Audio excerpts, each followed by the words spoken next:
Hello friends, welcome back to my channel English to learn. I am Mohammad Tahir Ishtiaq. So friends, आज की video में हम जिस टॉपिक को डिस्कस करने वाले हैं वो है limitations of Marlowe as a dramatist या defects of Marlowe as a dramatist. So late ना करते हुए अपनी वीडियो को स्टार्ट करते हैं। फ्रेंड्स, हमारे पास जो मार्लो का फर्स्ट डिफेक्ट है एज ए ड्रामाटिस्ट तो वो है अनइम्पोर्टेंस ऑफ माइनर करेक्टर्स।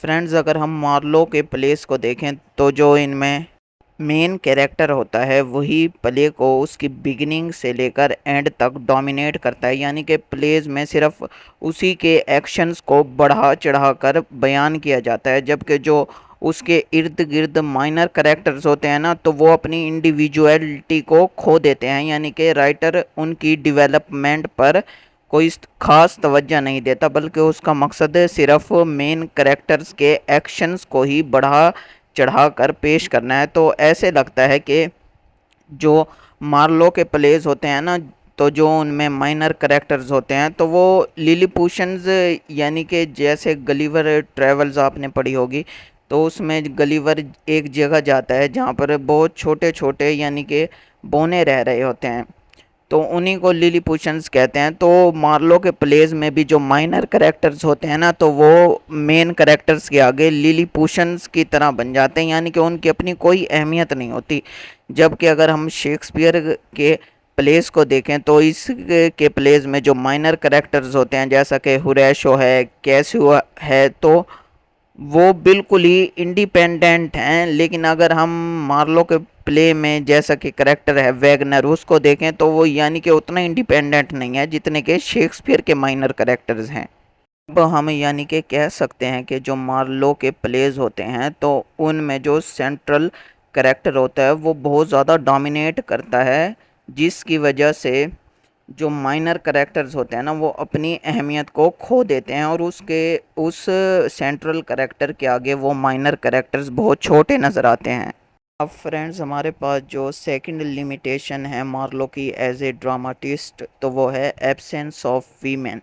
फ्रेंड्स, जैसा कि मैंने पहले भी कहा है कि मार्लो जो है वो अपने प्लेज में जो सेंट्रल करेक्टर होता है उसकी डेवलपमेंट पर बहुत ज़्यादा तवज्जो देता है, और इसका जो सेंट्रल करेक्टर होता है वो हमेशा एक मेल ही होता है।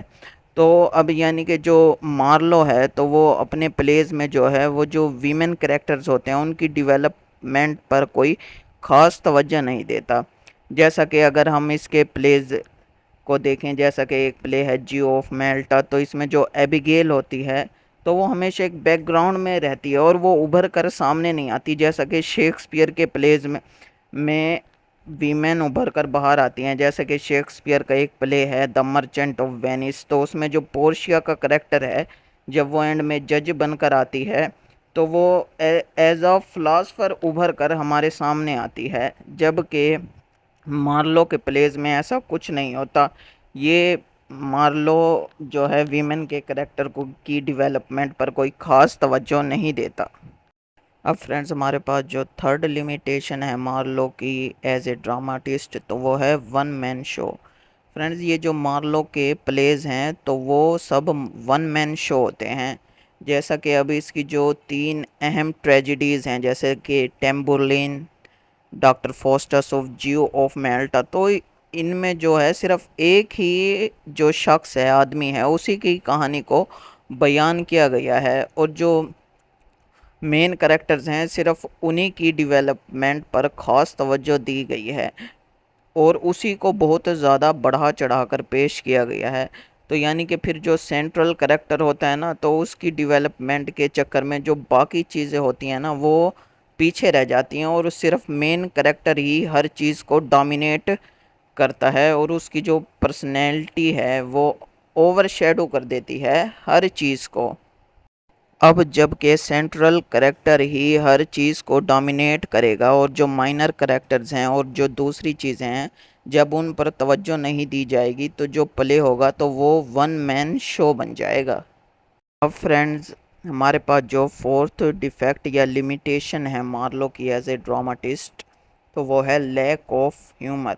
फ्रेंड्स, अगर हम मार्लो के प्लेस को देखें तो इनमें ह्यूमर जो है वो काफ़ी कम पाया जाता है और इसके प्लेस में कोई कॉमिक रिलीफ भी नहीं पाया जाता। फ्रेंड्स, कॉमिक रिलीफ वो होता है कि जब एक ट्रेजिडी में टेंशन वाला माहौल क्रिएट हो जाता है तो जो ड्रामाटिस्ट होता है तो वो कोई मज़ाहिया सीन या कॉमिक सीन्स उसमें इंट्रोड्यूस करवाता है अपने प्ले में, ताकि ये टेंशन वाला माहौल कम हो जाए, जैसा कि शेक्सपियर अपने प्लेज में करवाता है। इसका एक प्ले है मैकबेथ, तो उसमें एक सीन है जिसे पोर्टर सीन का नाम दिया गया है, वो एक कॉमिक सीन है। और इसी तरह जो हेमलेट प्ले है शेक्सपियर का, तो उसमें जो ग्रेव डिगिंग सीन है तो वो एक कॉमिक सीन है और उसमें काफ़ी ह्यूमर पाया जाता है। लेकिन अगर हम मार्लो के प्लेस को देखें तो उनमें जो है ये ह्यूमर पाया ही नहीं जाता, या अगर पाया जाता है तो वो बहुत कम पाया जाता है।